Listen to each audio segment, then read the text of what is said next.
Well, I would like to start with the Sustainable Development Goals. Those are 17 goals that were declared by the United Nations by the end of 2015. And there's many goals that regard our work as consulting engineers. For example, Goal 6 is about clean water and sanitation for everybody. Goal 7 is about clean and affordable energy for everybody.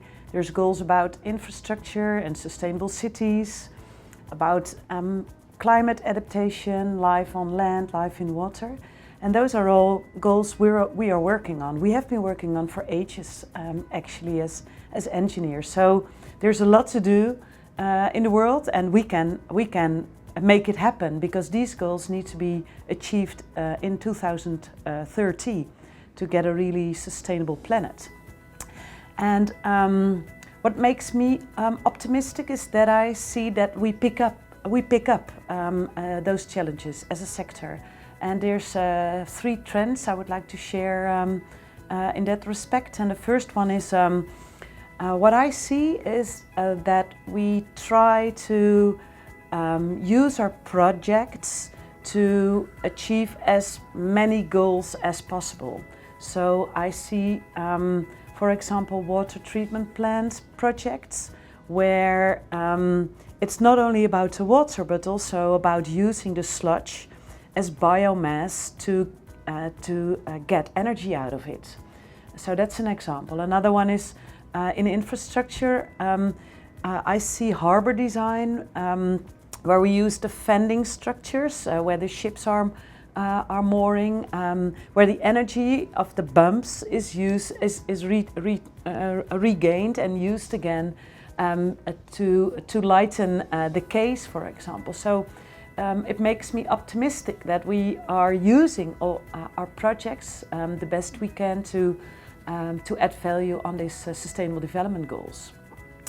The second trend I see is that we are working on projects in all different types of combinations of companies.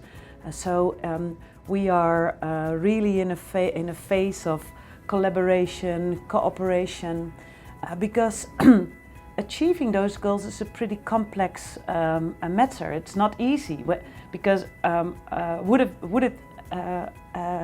if it would have been easy, then we wouldn't have these major challenges. So we need the knowledge from everybody to get to these right answers. And I see all interesting combinations of partners are working on this project. We as consulting engineers are working with IT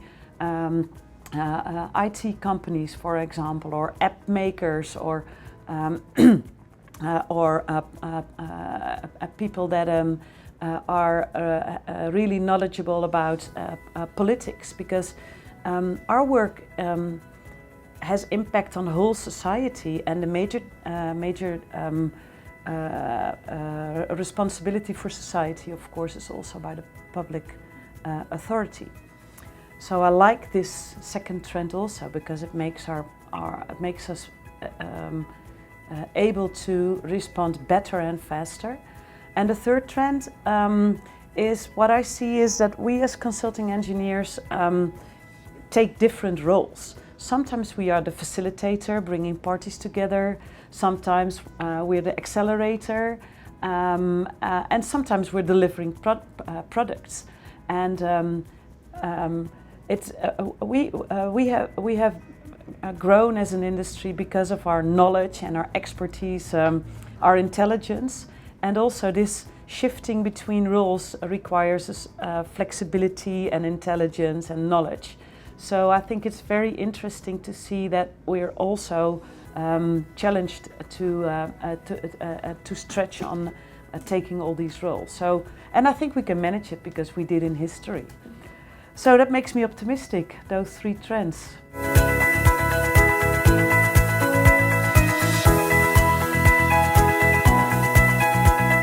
Yes, my firm answer is yes. But it will take energy and attendance to really grab them as a sector.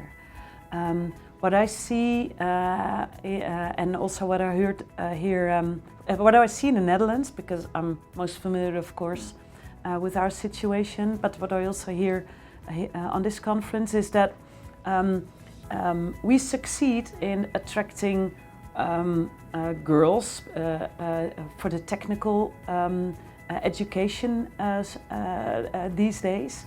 And as a company, we also see that we are able to attract freshly graduates from university, and